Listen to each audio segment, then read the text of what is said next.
Marillion.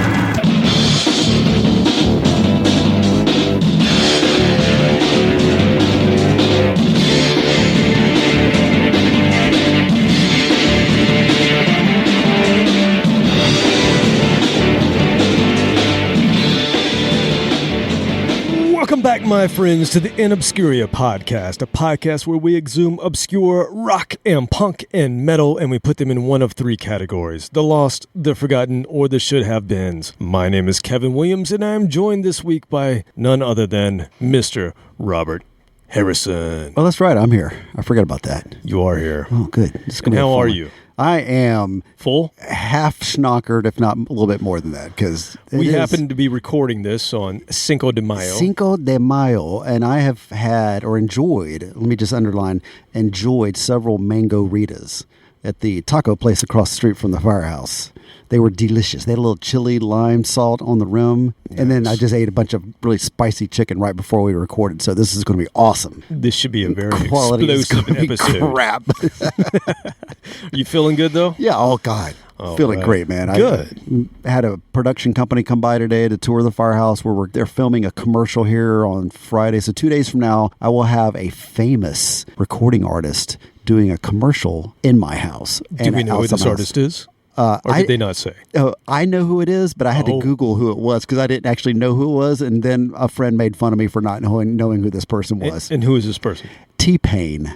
Okay. Do you know who that is? I know, yes, I know that is something about I'm on a boat, stupid ass song. Isn't that the guy that does all the I don't know. auto-tune? Yeah, there's a lot of that. And so my friends had to educate me on who this was. I don't know. I don't give a rat's ass as long as their check clears. You know what? He probably won't be featured on this podcast. T-Pain will probably never make it. I don't know. I'm going to ask him when I meet him if he would like to do a podcast episode because I have to, as part of their rental agreement, I have to give him instructions on how to go down the fire pole because that's going to be part of the commercial. Oh, boy. And then I successfully upsold the production company. Once they came out to tour the firehouse today, they weren't planning on having pyrotechnics in the commercial until they toured the firehouse. And I successfully upsold them on using some of my flame effects, let's just put it that way, for the commercial. So we're going to negotiate that. So you're going to light charge. T-Pain on fire and send him down the pole. If his check doesn't clear, yeah. I'm lighting him up. I'm lighting everybody up if the check doesn't clear. So yeah, that's what went on this morning. So tomorrow we have another meeting to talk about how much I'm going to upcharge them for the pyrotechnics. And what is the product that he is pimping? Are you ready for this? So yeah. When you think of T-Pain or rap artists in general, don't you always think of Kingsford charcoal? Wow. So this is the point of his career where he's doing commercials for Kingsford. And I guarantee I'm not supposed to be talking about this. But anyway, so it is what it is. So if one of his entourage listens to our podcast, I'm probably screwed. But wow. So he's doing a commercial for Kingsford charcoal. It's actually really cool that a charcoal commercial is being filmed here at the firehouse. And you just so happen to be a pyrotechnics guy. Yeah. They had no idea until they walked up and they asked, well, what is that? I'm like, oh, that's a fire sculpture. It shoots like a 3-story fireball. Oh, really? And the director's eyes kind of lit up. Fire. And he's like, yeah, okay, so we can. And then they kept going around going, oh, does that make fire? Yes, it does. Oh, does this make fire? Yes, it does. So, does everything you touch in this house breathe fire? Why, yes, it does. Yes, it does.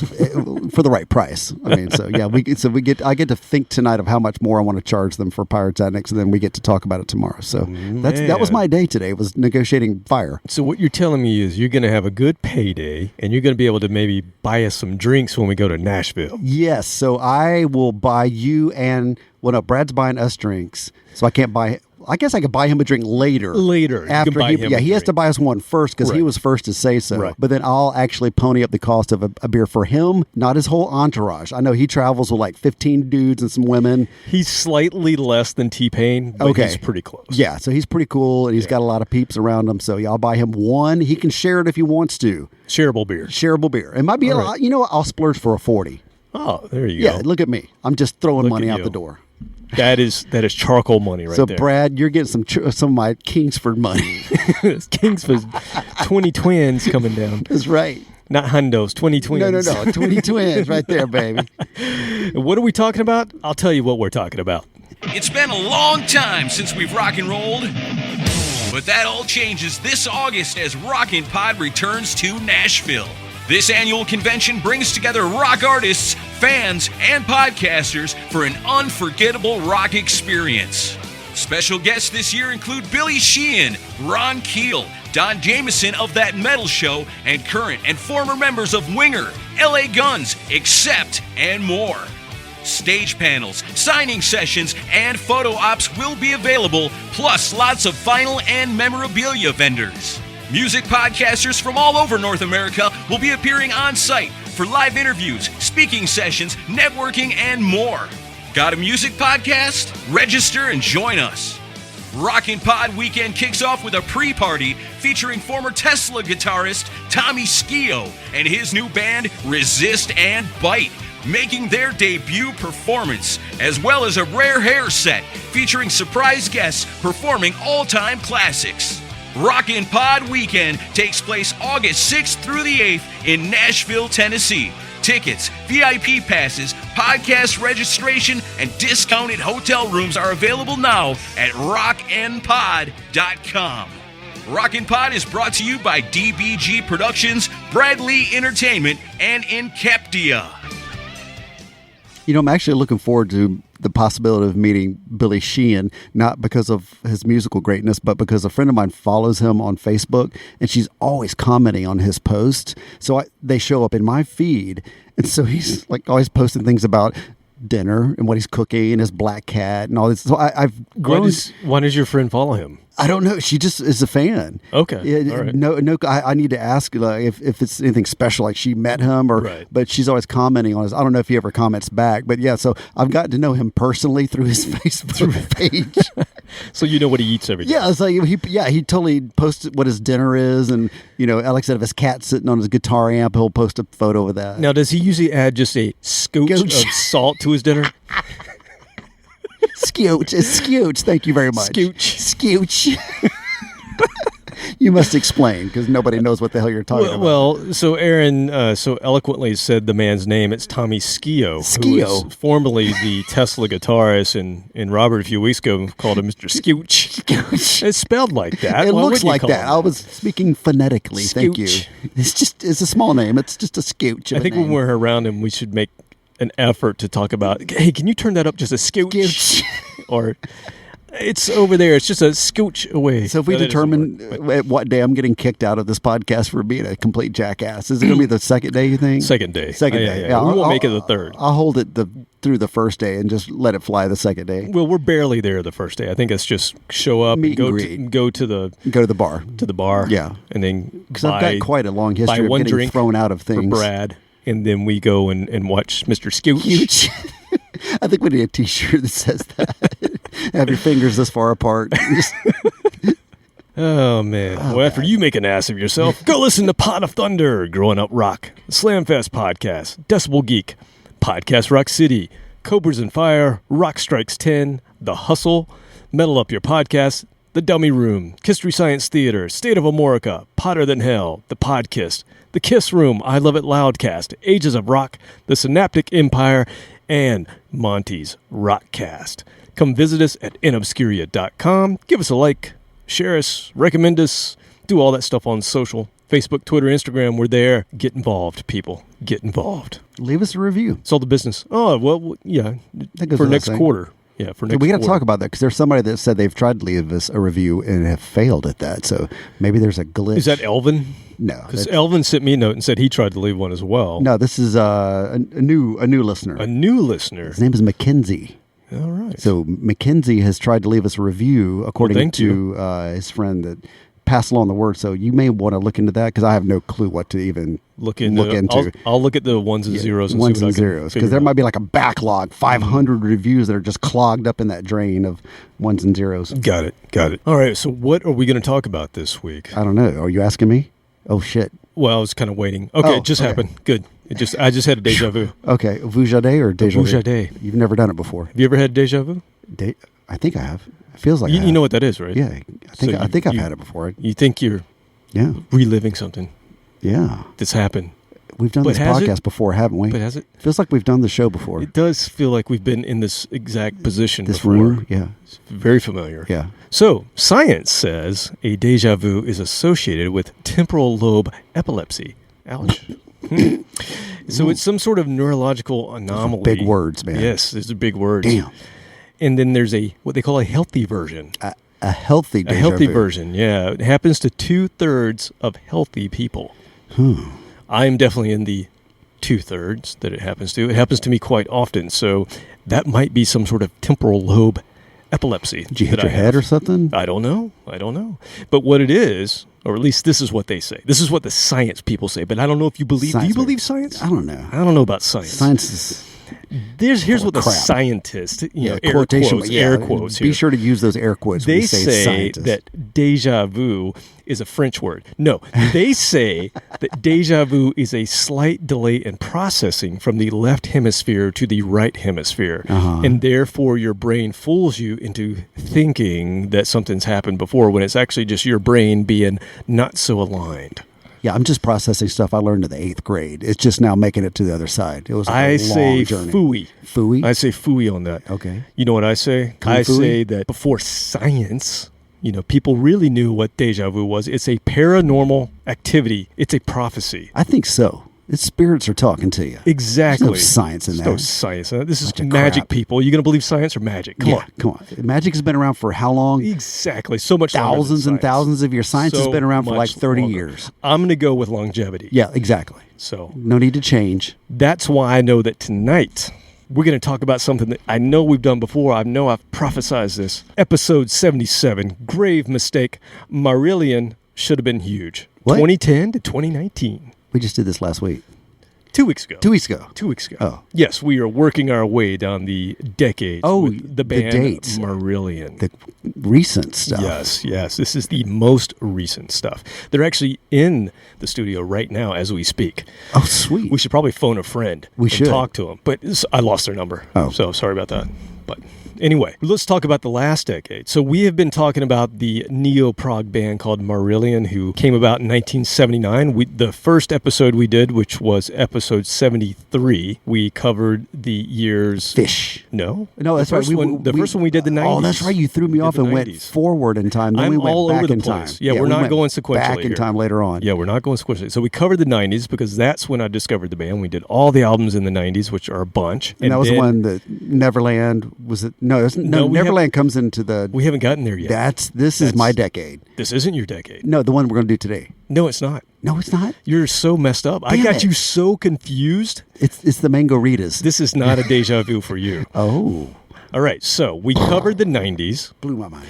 and then we covered the 80s in episode 75. Here we are 2 episodes later, episode 77. We're going to cover the years 2010 to 2019, the 20-teens, the last decade. We still have another decade yet to cover, which we'll get to. I'm saving that one Save for the best last. for last. Saving Yeah. that one for last for you. And we've talked about a lot of history with this band. I'm not going to go too much into it. There's 2 very distinct versions, and we've covered both of those versions already. So we covered the 90s with H. Steve Hogarth took over in 1989 as a singer of Marillion, and he's been there ever since. Their original singer was Fish, and we covered that in the 80s episode, the last one we did, which was in 75. So everything we cover from here on out is all Steve Hogarth, because he started in 89 and is still there. And the band who established themselves after the second album in the 80s is also still there. So now we have a very set cast of players, I guess is the best way to line say it. up. I like cast of players better. Cast is better. Yeah. It sounds creative. It sounds Lineup's almost like baseball. not right. Right. So we'll go with that. So we're talking about Steve Rothery, Mark Kelly on keys, Pete Travis on bass, or maybe it's Truavis. I don't know. I should probably look that up, but I'm not going to. And we have Ian Mosley on drums. Now, Steve Rothery, we've talked about a lot. He's the guitarist, and then, like I said, Steve Hogarth, the singer, the new guy who who joined them in 89. So I talk a lot about the difference between the Fish era, which is more kind of a new wavy Genesis sort of thing, and we even said sprinkling a little bit of Iron Maiden with Fish, and then when Steve Hogarth came in, it was more of them kind of doing some pop at first, but then realizing that they are really more of a like mid-tempo, mellowish with flourishes of musical, very musical. Bigness. A very bigly. somewhere between Rush and Pink Floyd is kind of what we said. Yes, So, I like that comparison. yeah. So, and I've always referred to them as the English Rush, and no one's ever agreed with me. It doesn't matter. Okay, so They get their own damn podcast. exactly. So we talked a lot about Hogarth in that first episode, but just to touch on him again. So he joins in 89. That's a top 10 album that they have with him the first time, and then they leave EMI, their record label, in 96, and they go the independent route, and they are sort of known as the band that started the whole crowdfunding thing, and they did that all throughout the 2000s. We'll cover that maybe next time. But that continued into this decade, so they still do this, and actually they're getting ready to, I think, offer up the different choices for funding the new album. So look for that if you go to Marillion.com. Bake sale, car wash. Exactly. Steve Hogarth will come over to your house and vacuum. Yep. Pretty amazing. He's doing some Uber driving. On the wrong side of the road. Wrong side. Yeah, Damn it. really. Anyway, so with Hogarth, they've had 12 top 40 singles in the UK.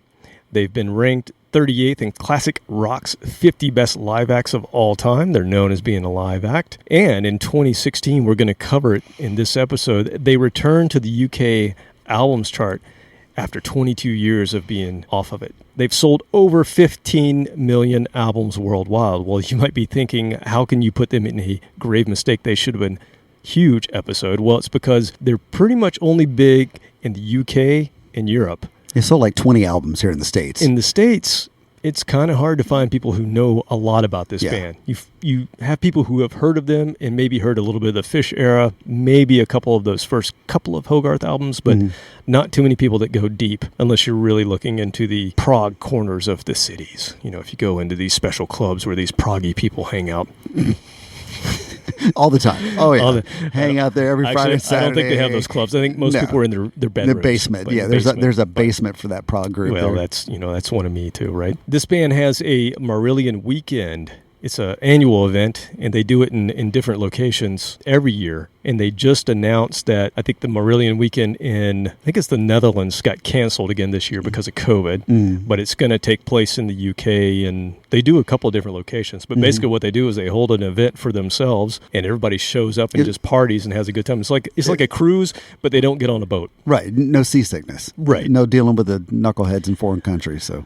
Yeah, so they have also announced that they will be on the next Cruise to the Edge. They have confirmed. My ticket is still there. Valid. As far as I know, it's still there holding my spot. So I can't wait. At some point, I'm going to see this band live because they don't come to the States very often. And when they do, I haven't had a chance to go see them. It's always like a Tuesday night or something. You're busy. You know, it's the night that I wash my hair. Yeah, that takes up 3 hours. You got to do what you got to do. Yeah. So let's jump in to the 20-teens with Marillion. And the first album they released in the 20-teens is an album from 2012 called Sounds That Can't Be Made. And they were coming off 2 years of not really doing anything. They had a double album called Happiness is the Road in 2008. And then they had an all-acoustic album, which was kind of a reinterpretation of some of their music called Less is More in 2009. We'll cover those on another episode. But those two albums, they did okay, but not my favorite albums. And so I was really hoping for something special on album number 17, and I got it. This is a fantastic album. It's the most political album they've ever made, though. And so it ruffled some feathers, I think, when it came out, because they have a song that leads off the whole album called Gaza. And it takes the perspective of somebody who's a Palestinian growing up in the Gaza Strip. And Steve Hogarth actually went on a holiday where he visited Gaza and he talked to people. And so he got real perspective on just how the people are. So the song kind of looks at both children that are Palestinian and children that are Israeli. And it's not meant as a slight on Jewish people or anything like that, but it's just trying to tell two sides of a story of reality. And so it definitely ruffled some feathers, and kind of the first time they've really done that to this degree. But a very, very powerful song. We're going to play it. Okay. Now, here's the thing. This song happens to be rather long. Is this which is the way that Marillion does things. Is this the 17-minute? Yeah, so I'm just going to set this up. Oh, damn. Stay with us. Yeah. Stay with us. This song is amazing. Uninterrupted by commercials. This is going to be uninterrupted, and yes, it's long, but it's got a lot of different movements and a lot of emotions, and I'm just curious to see from someone listening to it for the first time what we discuss when we come back, but I'll give you a little more on it when we get back. But stick with us, listen to it. This is Gaza from 2012.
suddenly had nothing, and nothing's changed.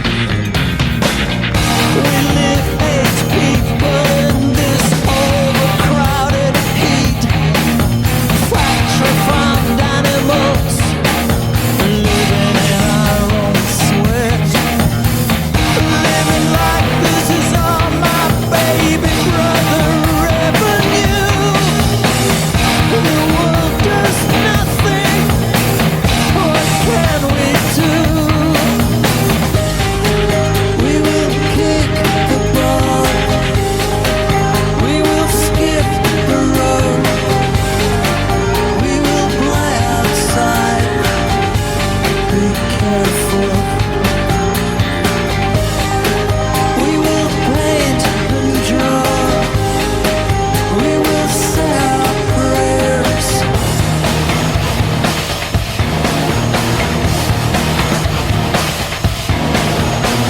Outside, the pitiless sun bleaches the broken streets. The darkness drops in the evening like an iron door. The men play cards under torchlight. The women stay inside. Hell can erupt in a moment, day or night.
You ask for trouble if your streets are close to the wall. My father died feeding the birds. Mom goes in front of me to check for soldiers.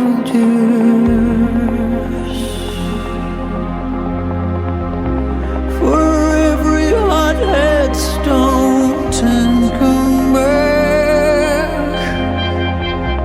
For every hot headstone, 100 come back. For every rocket fired, the drones come back.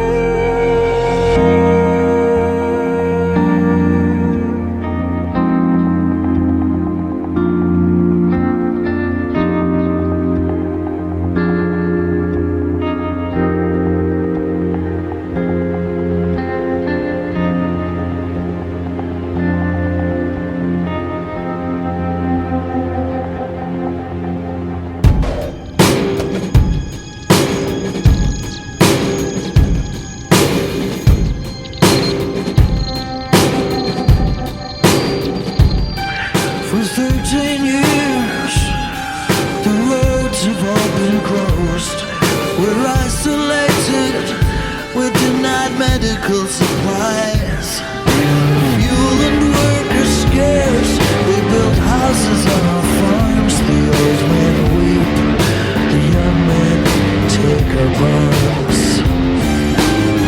We're packed like chickens in this town of block cement. I get a headache from the diesel. When it rains, the sewers too.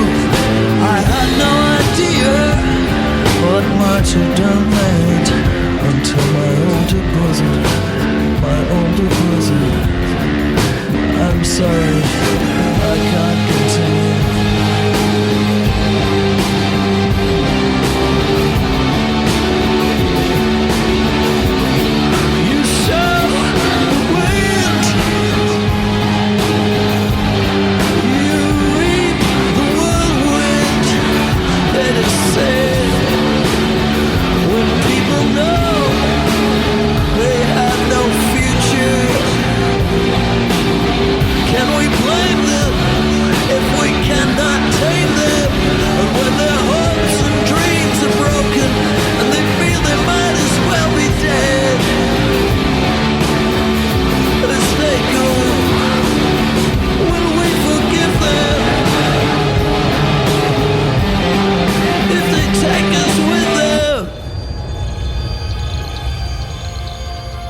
both sides of the world,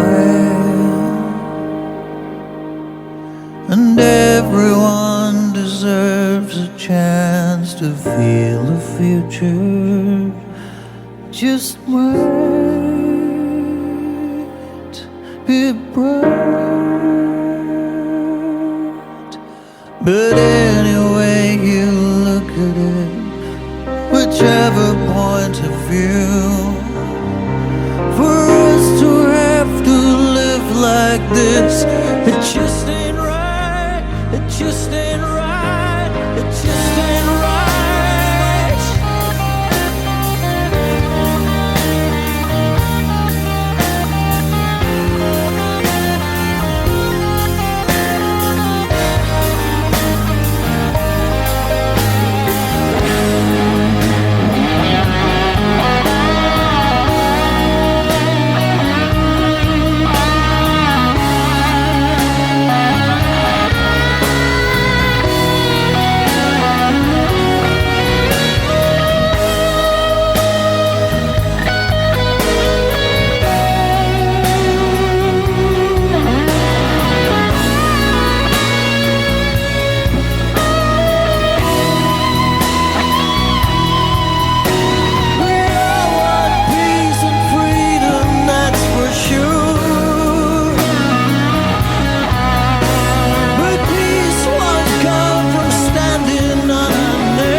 It's like a nightmare rose up, slouching towards Bethlehem. Like a nightmare rose up from this small strip of land, slouching towards Bethlehem.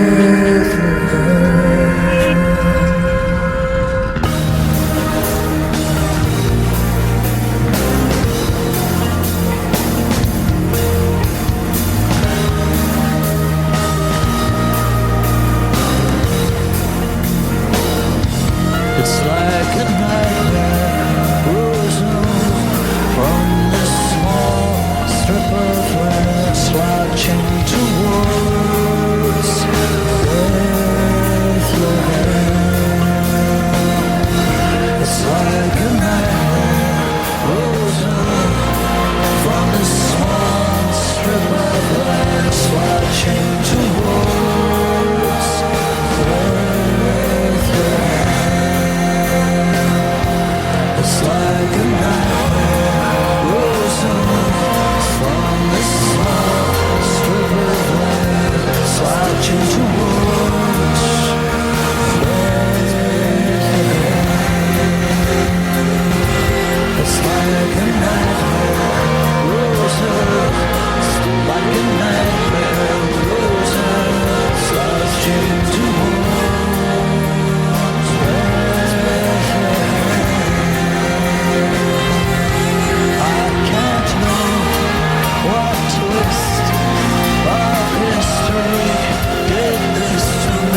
how do you come up with something to say after that? It's like a movie, right? It really is. I mean, my analogy that came to me during that was, you and I have seen Roger Waters several times, amazing shows, and at the end there's always that, oh hey, this is a new song I wrote, and everybody goes, oh okay, we're gonna listen to this, or some people make their way to the exit knowing there's one more song after that. And he's been a known very vocal critic of the country of Israel, and so he's had a number of these songs were very pro-Palestinian, anti-Israel, and he catches flack for that. And, you know, it's a controversy that's been around for 1,000 years, more than that. I mean, I don't know if it's ever going to be solved, but it's something that, you know, a lot of people feel strongly about. And so his songs have always felt more preachy. He's throwing this down your throat here at that concert, and it's only 4 minutes long, and you kind of listen to it and try to appreciate it, and you're like, okay, yeah, whatever.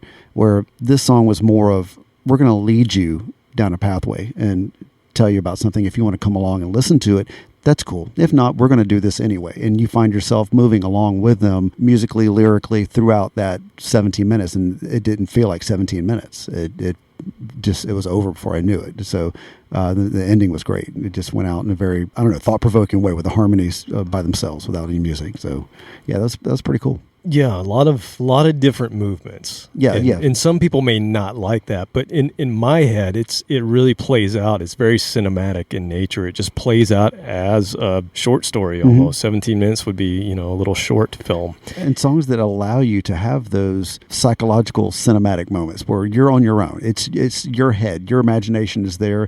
They're providing the soundtrack to it, and it's up to you to put the visual effects to it and what I imagine was going on and what you would imagine what was going on the first time you heard it, and the image you have in your head from what we've seen on the news and other things. That's one of the songs that allows you to do that. A lot of music I listen to doesn't really have that. And, you know, there's the Motorheads of the world where I don't want to necessarily have lots of visual images. I just want some loud rock and roll. Yeah, that's a whole different thing. Yeah, I'm thinking about something or making something and doing something, whatever else. But then there's songs that you need to sit down and just think about this song and listen to it with headphones on, preferably, so it drowns out any distractions, and just listen to that song for 17 minutes. You know, if you're in your car, that's harder. You've got distractions, but, you know, maybe you can listen to it when you're in the parking garage. When you get to your destination, hit that play button. Well, what I think's brilliant about it is a lot of songs lyrically can take you places just by reading the lyrics, right, and the content and what they're trying to get across. And sometimes it's up to your own interpretation. In this case, you know what he's singing about, so you have a little bit of the context already, so you don't have to interpret a whole lot. It's just hearing what he's saying. But the way that the musicians take you to that actual place that you've seen on the news, or maybe you've been there, I don't know, but I haven't been there. But the way that they musically take you there, and this is a band from the UK, right? They're not from that area, but somehow musically they're able to take their Western music and make you feel like you're there in Palestine in a way,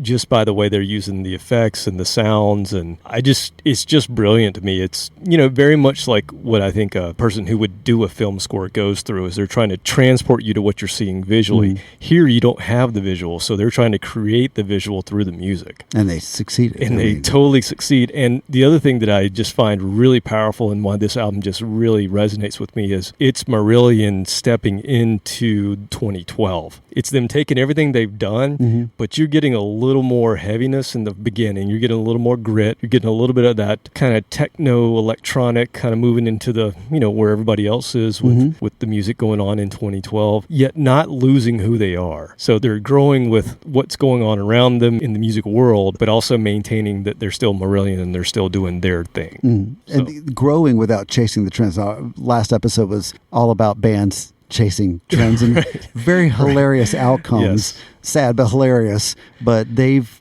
evolved and they've grown and they've incorporated newer elements, just like you said. But they're not chasing trends. They're still Marillion. Right. And this album actually did fairly well for them. It reached number 43 in the UK, and it was number 22 in the Netherlands. So they like them in the Netherlands. In the nether regions. The nether regions.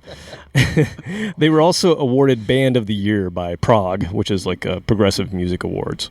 Because there was all those prog bands out in 2012. There actually are a ton of prog bands. You just have to dig a little deeper. You got to go way deep to get all the prog bands. But there were a ton of newer prog bands, especially in in the beginning of that decade coming out. But Marillion were still the kings. So let's move on. This is kind of a heavy episode. The music was heavier. It was more cinematic. It was more dramatic. That's where they are life stage wise. Right? Yeah. So now let's move into the year 2016. They take a good bit of time to tour and then release the next album. And this album hits you just from the title of it. If you look at the cover, it looks like it says Fear. But then you read underneath it and you realize that Fear is just an acronym. And the name of this album is Fuck Everyone and Run. Did you just do something like you ghost, what do you call it, crop dusted somebody and you run away? So pull the pin on their grenade, throw that in the room and run away. This is another, think about what was happening in 2016 politically, what changes were happening in the world. They apparently were not super excited. And so they're back and they released this in September 2016. It debuted at number 4 on the UK charts. So this is the album that brought them back. Debuted at number 4. Debuted Nice. at number 4. Their highest placing since Clutching at Straws with Fish back in 1987. Almost 3 decades later. Still relevant. So pretty amazing. And this is another crowd-funded effort. This time I actually went for the signed vinyl. So I have a signed vinyl copy of this, which is pretty cool. And it'd be cooler if I could actually see them sign it, but whatever. H is going to sweat on it next time. That's going to be your bonus. Now, what's interesting, I don't know if you remember in one of our episodes, we did 24/7 Spies. It was episode 4. We talked about them doing a crowdfunding for their last album, and they did it through Pledge Music. And we talked about how Pledge Music went under, right? They went bankrupt. They kept their money. And they kept a lot of the artists' money. Well, this was also done on Pledge Music, but this happened just before all that stuff started to happen. So Marillion got lucky with this one. Oof. So, yeah. So anyway, that was a horrible thing to happen to a lot of bands, but it didn't. Luckily, it didn't happen to Marillion here. This is another heavy, not in the sense of the music and crunchy, but it's heavy in the sense of the lyrical subject matter. It's about the state of England. If you think about again what was happening in 2016, Brexit and everything that's going on, God, and and if somebody what's could happening in explain our that own to country. me, I'll buy you a beer if you can explain that to me in like 3 or 4 minutes. Yeah, so there was just a lot of chaos going on, and not much has changed really since 2016. No, they're still fighting about it. Welcome to 2021, where we are now. So they have another 17-minute single. Now, I'm not going to do that to you again. I think one 17-minute Well, we could just do that and end the episode. And we're done. 2 songs. Well, the good thing about this one is when I got the vinyl, they also gave you a digital copy of it, and the digital copy actually split up into the segments of the 17-minute song. So I'm able to play a segment. Movements. Yeah, I'm able to play one of the movements, and that's what we're going to do. We're going to play from that single, which was called The New Kings. I'm just going to play you the closing 3-minute and 30-second closing section. So let's check out The New Kings Part 4, Why Nothing Is Ever True, from Fear. Fuck everyone and run.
That cared for you, all in it together. If it ever was more than a lie or some naive romantic notion, well, it's all shattered now. It's all shattered now. Why is nothing ever true? Why is nothing ever true? Why is nothing ever true? Why is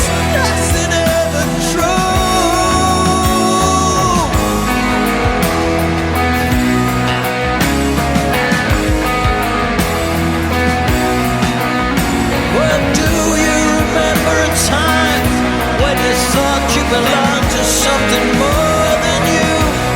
A country that cared for you. A national anthem you could sing without feeling used or ashamed. You poor sots have only yourselves to blame. On your knees, peasant, you're living for the new king. You're living for the new king. You're living for the new king.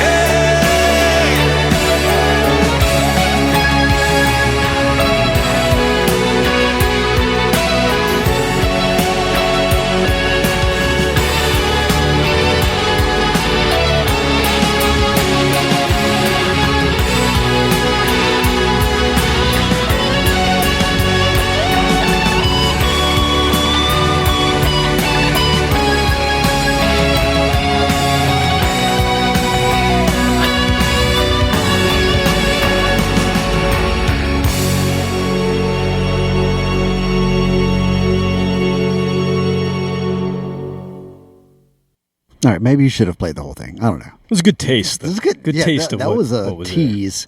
A Marillion. Yeah, 3.5 minutes is just a tease when it comes to Marillion. It's true. For me, that was like 2 songs I think that I could have written in that same amount of time. How do they remember the freaking chords I on don't a know. 17-minute song? They pull this stuff off live, and Yeah, they do I know. it well. And there's no teleprompter or anything. Like Bruce Springsteen totally cheats. I know for a fact because I've been on his stage, and my brother-in-law wrote the program that he uses. So, there's artists that do have the monitors buried in the stage to remember what the songs are. But these guys, like I said, 17 minutes for one song, and they remember the chord changes for it. Crazy. I couldn't remember my own lyrics. I wrote the damn lyrics, and there were more than one occasion where I forgot the lyrics to my own song, so I just sing the same verse again. Well, they probably do the same thing. I told you when I went to Dream Theater a few years ago, Cooper the in-ear. was there, and he had the in-ears that, because he worked for a company, Fractal, who does all the guitar stuff, guitar processor that Petrucci uses. Cooper worked for Fractal, and because of that relationship, they gave him a headset so he could dial in and listen to each individual member, what they're hearing in their headset, for their click track or whatever, in their in-ears.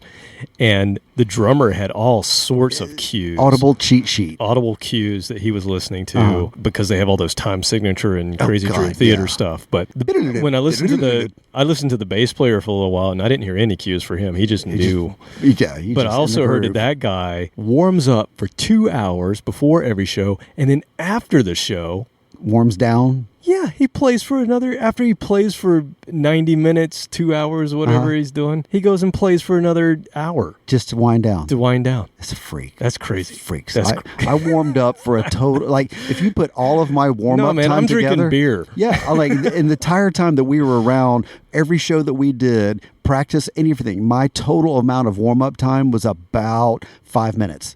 Vocally, guitar-wise, I mean, I'm running up on stage, getting ready to play, go, all right, here we go. Bam! That was me warming up. I play 4 strings. My warm-up is tuning them. Yeah. That's it. I'm usually tuning while you're playing. You go, stall a little bit there, Kevin. I got to tune.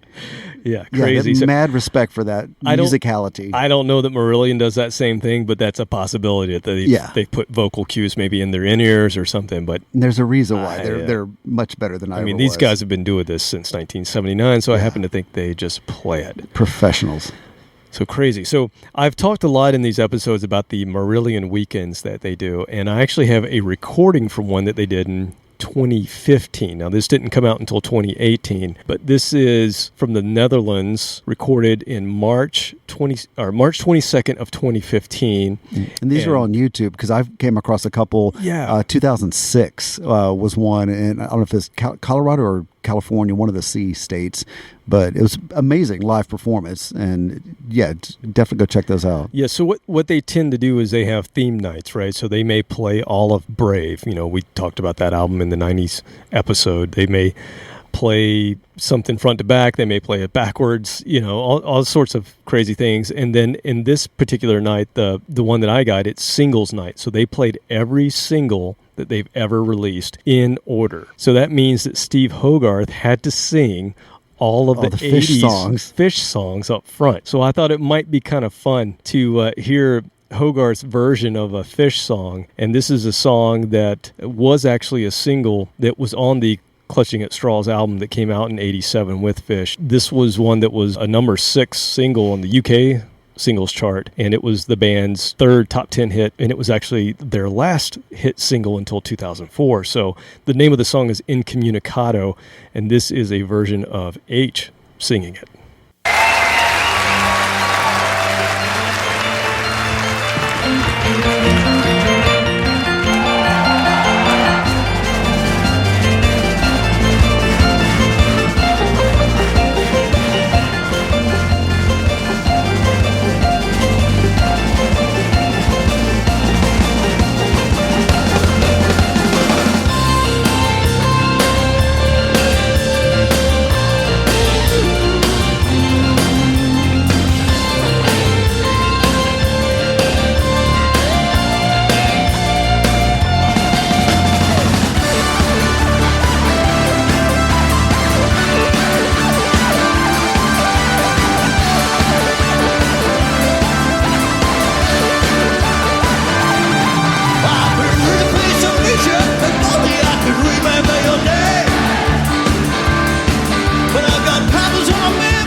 Incommunicado.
That sounds like it'd be fun live. What a I want to be song. there. Yeah, that's a great upbeat song to play live. I'd never heard it before, but that's still cool.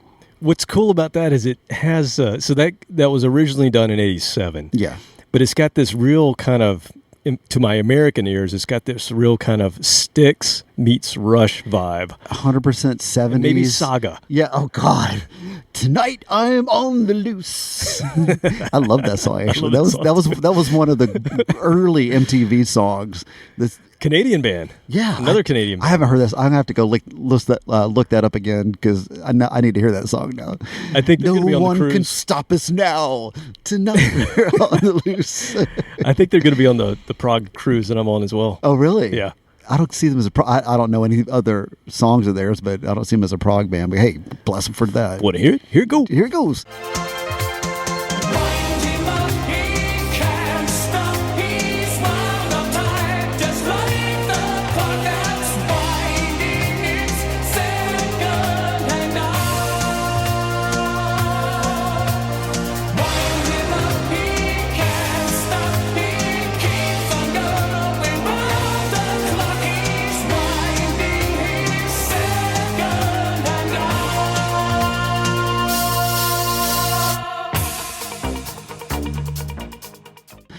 But I mean, no, very 70s Genesis Styx, all that, early Rush, all baked together. They came out in '87, and was a hit. We're hearing it, 30 years, 40 years after the sound kind of was in its heyday. So that it's all in the keyboards. Yeah, all of that totally. was in the keyboards. That sound, that synth sound. Whatever that was, a mix of Hammond and whatever other synth. Yeah, it was exactly that. It was a mix of Hammond and I don't know anything about. Where's our friend Brandon? I don't know. He could tell us some kind of chord something. I don't know. Who knows what it is? Yama whatever. Rolling. I don't know. Rolling. God, that's just fun.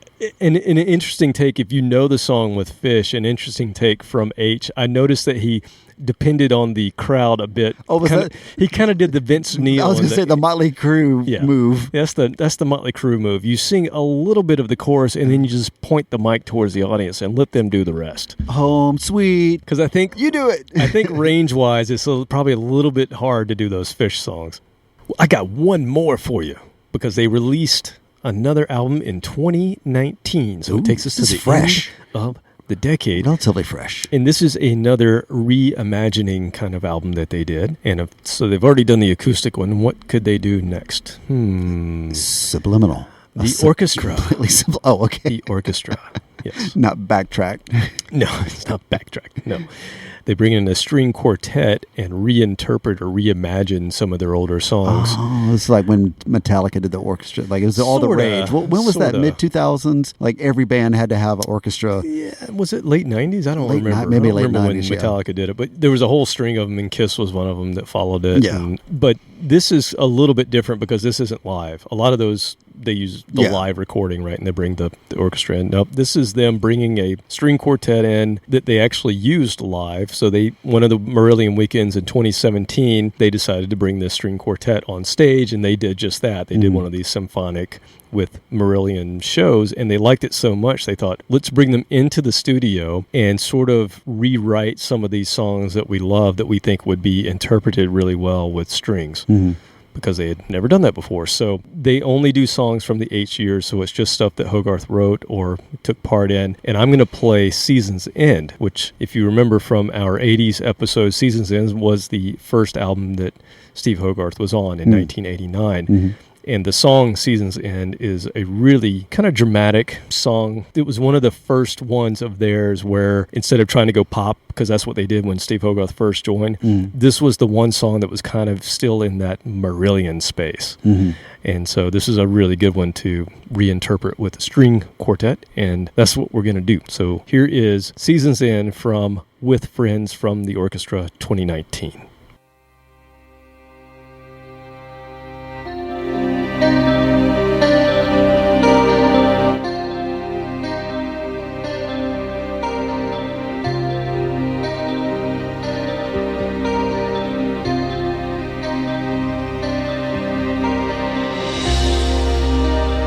Getting close to season's end.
reasons they will never know.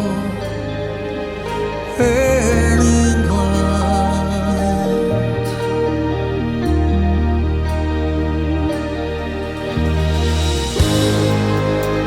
so watch the old world melt away. Her last regrets could never mend. You'll never miss it till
That's one hell of a breakup song.